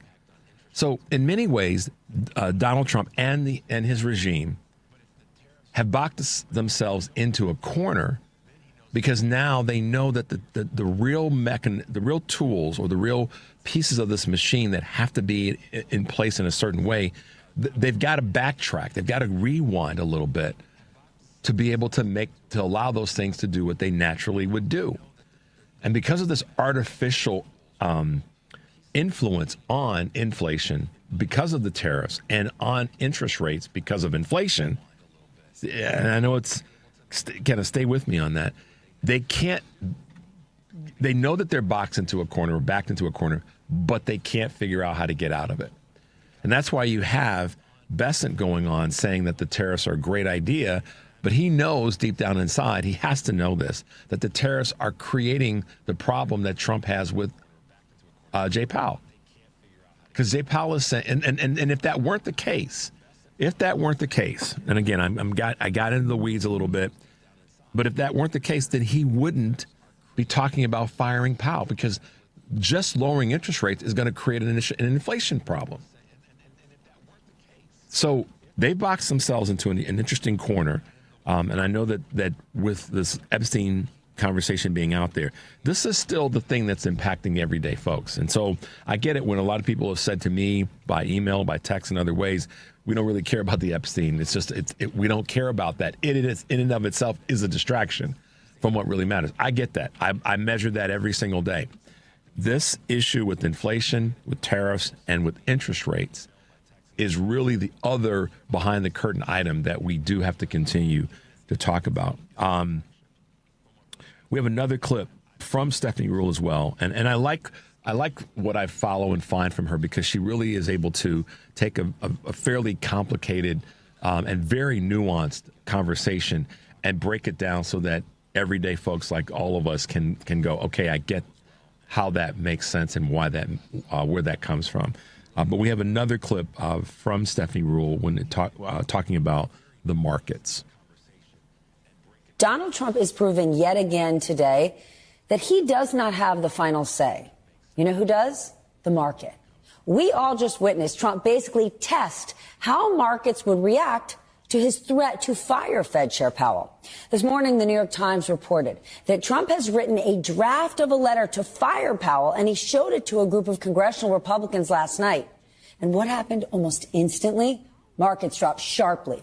Here's how the S&P 500 did today. Thanks to our friend Justin Wolfers for this chart. That red arrow you see going sharply down is what happened immediately after that report came out. Then a short time later, after markets dropped, the president was asked about that very report, about that letter, about him looking to fire Powell. And here's what he said. I talked about the concept of fire him. I said, what do you think? I don't rule out anything, but I think it's highly unlikely unless he has to leave for fraud. Highly unlikely. Well, guess what happened? The market immediately rebounded. Right there on your screen, the green arrow you see right there, that is what happened. And that right there is why Wall Street has come to view Donald Trump in this way. They now believe that it is always Taco Tuesday in Trump Town. Trump always chickens out. But here's my question. Could Wall Street be wrong? Could Donald Trump not go taco and instead fire Powell or go through with crippling tariffs? Maybe. But remember this. Investors can pivot as fast as Trump does. Betting on the market is way different from running a real business. You can buy it all at 2 p.m. and sell it all at 2:05. The markets move based on probability. And historically speaking, he's a taco guy. If that changes, they will turn in a flash. For real businesses that require long-term planning, long-term investing, that roller coaster is leaving them hanging on for dear life. But one thing thus far does seem clear. The markets are betting big on taco, that Trump will continue to chicken out. And so far, the president is delivering. And he is delivering in that space. He's chickening out, or he's whatever. He's tacoing. But let me throw this back out to you guys so you remember this. particularly those who've boasted about Donald Trump's this great businessman and he's done this, he's done that. Donald Trump is great at the promotion of what he's done and all that. The show person's part of it. But this clearly shows that he does not know what he's doing. Because if he understood the importance of the stability of the markets as it relates to keeping inflation and interest rates, or keeping them at inflation and interest rates at bay, then he wouldn't play with these sort of temptations to get rid of Powell. It throws the market into a tizzy. But more equally important, it throws businesses, to Stephanie's point, in a tizzy. And that then throws individuals into a tizzy. And when I link that up with what Congresswoman Kelly said about the importance of stability and letting people know that things are going to be okay, that's why it's clearly evident that Donald Trump does not know what he is doing. He's reacting, and he's distracted, and he's trying to make nice with the people that he's ticked off because of these numbers that are fluctuating. And many of those are bigger businesses who have been his supporters. So not only does he not know what he's doing when it comes to these three areas, inflation, interest rates, and the markets, and I should say the fourth, and that's tariffs, he also doesn't understand the impact, or maybe doesn't give a darn about the impact of those things on the very people, the very groups that supported him in this last election. Let's take a quick break. Last break of the show. The number is 773-763-9278. This is Choose Views on the Credo mobile and mobile phone text line. We'll be right back. Every 40 seconds, a child is reported missing. That's 2,000 children every single day. It's a heart-wrenching reality that we can no longer ignore. Find the Children is a non-profit organization dedicated to helping find missing kids. You can be a part of their mission by donating your unwanted vehicle, running or not. Call 1-800-775-5622. We guarantee that you will receive the maximum tax deduction. We provide fast, free pickup with 24-hour response. Call 1-800-775-5622. Find the Children provides crucial resources to help find missing children and educational materials to teach kids how to recognize and avoid predators. Our recovery programs have a proven track record of reuniting kids with their families. It's time to act. Donate your unwanted or unused car. Help us build a world where every child is safe. Pick up the phone and call 1-800-775-5622. Together, we can bring these kids home safely. This advertisement was paid for by Cars R Us and Find the Children. WCPT 820, Chicago's progressive talk, where facts matter. It's Choose Views with Richard Chew on WCPT 820, Chicago's progressive talk. Hey guys, welcome back to Choose Views, of course, on the Credo mobile phone and text line of 773-763-9278. And a reminder, of course, of the Choose Views featured interviews and full episodes, podcasts available on Spotify, Apple Podcasts, TuneIn, iHeart, YouTube, Amazon. There you go. That's where you can get them. Search for Choose Views and get the links to my show. Over the course of the next, 16 months or so, we're going to be, leading up to the midterms, we're going to be holding various interviews and talking to candidates and posting audio on the website. So visit theheartlandsignal.com/candidates to hear and share the latest interviews, including my conversations, of course, with Congressman Krishnamurthy, Cook County Commissioner Kevin Morrison, and of course today with Congresswoman Robin Kelly. So make your way over there. The reason I wanted to get a little nerdy or somewhat in the weeds on these two areas of inflation and the markets is because of actually something that, in part, that what Congresswoman said about making things right for as many people as possible. I don't think that I'm convinced that Donald Trump does not know what he's doing. He's got advisors that are giving him advice, and I question that advice. The tariffs have been and will continue to be the financial part that is going to affect this administration, this regime the most, I believe. And the primary reason is because everything that is done around the tariffs is reactionary. So, for example, when I read from Choose Views News earlier, it talked about how other countries are bracing for what the tariffs are going to represent. and how yesterday's segment, about how the EU is preparing itself. All the things that any other country would do as it relates to tariffs on other countries there's going to be a reaction to it by those countries. And that reaction is not necessarily going to be favorable to the United States. And if the EU pact decides that they're going to really stout up, that's not going to be a positive thing for the United States, which will continue to affect prices. It will continue to impact how businesses have to function because they won't be, like Stephanie said, able to plan in a consistent, regular, dependable manner.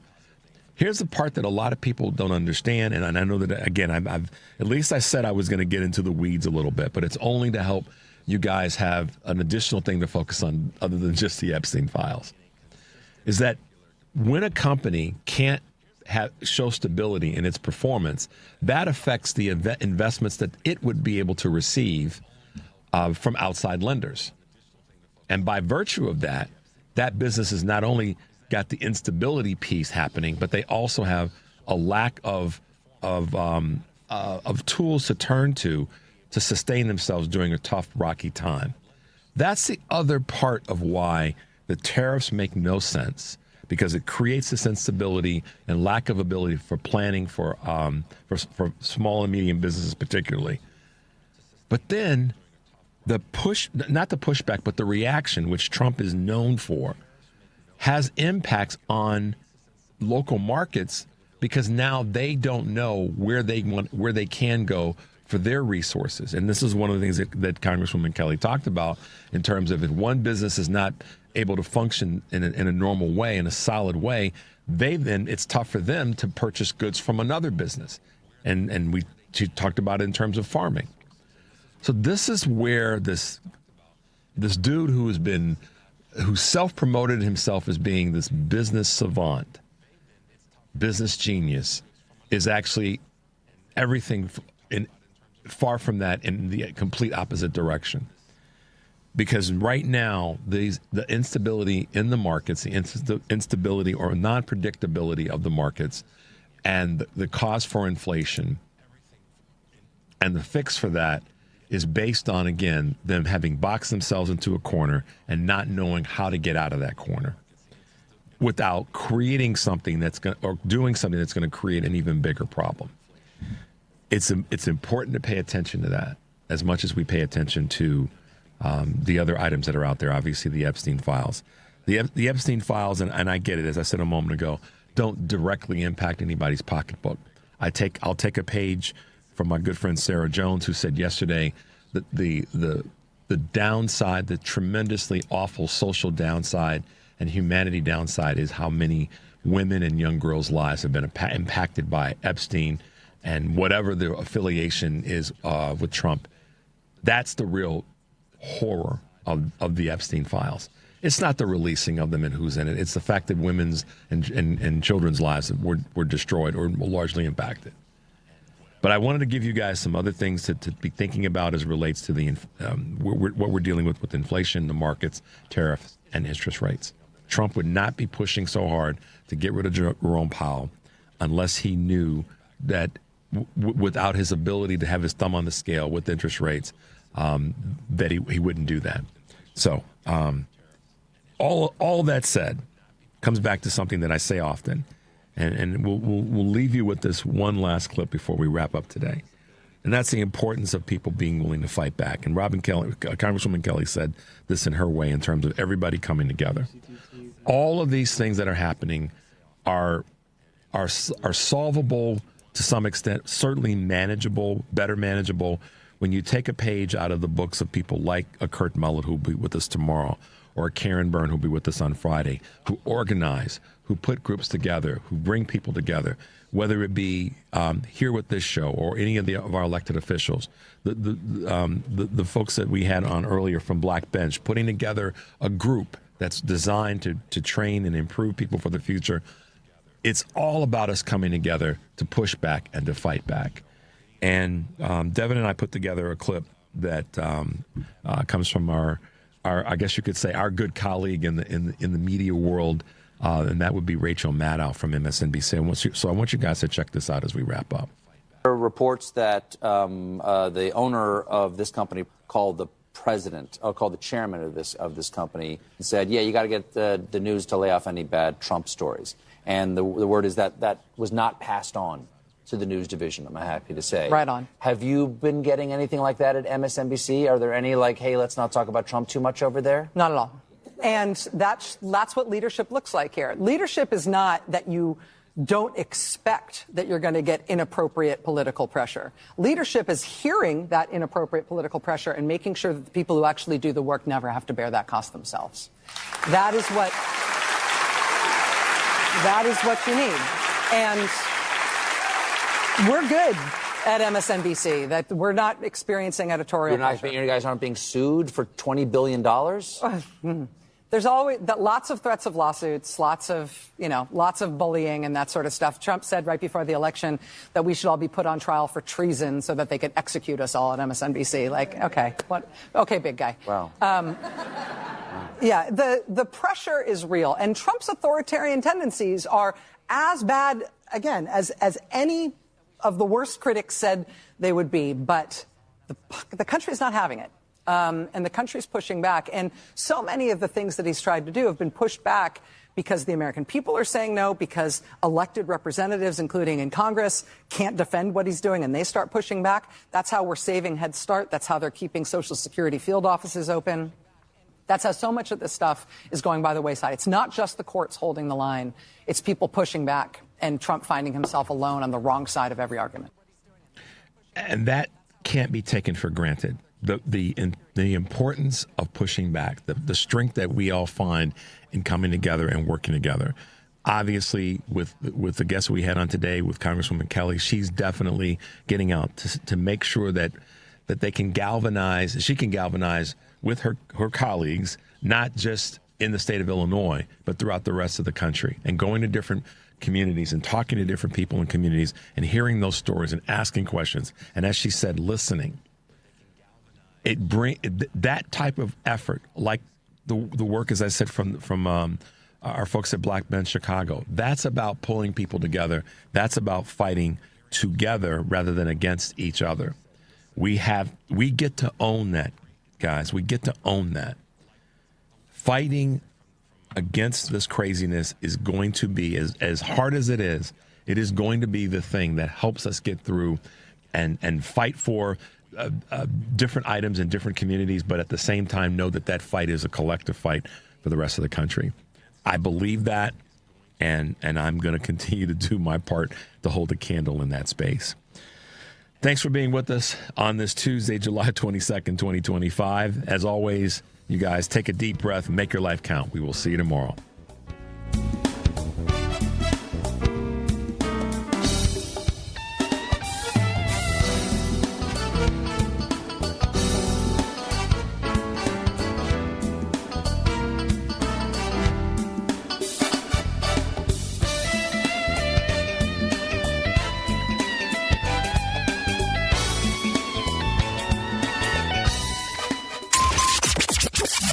WCPT replay. I hear a lot of people saying that they hate Illinois. They hate Cook County. They literally, you can just see the passion and the anger when they talk about that. I can't wait to move away.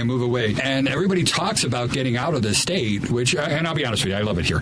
But yet our house is still a seller's market. There's still more people that want to move in than are moving out. I mean, if so many people are leaving our state, then wouldn't the buyers have more power? A lot of it has to do with how people identify. People's identity, the things they most cherish.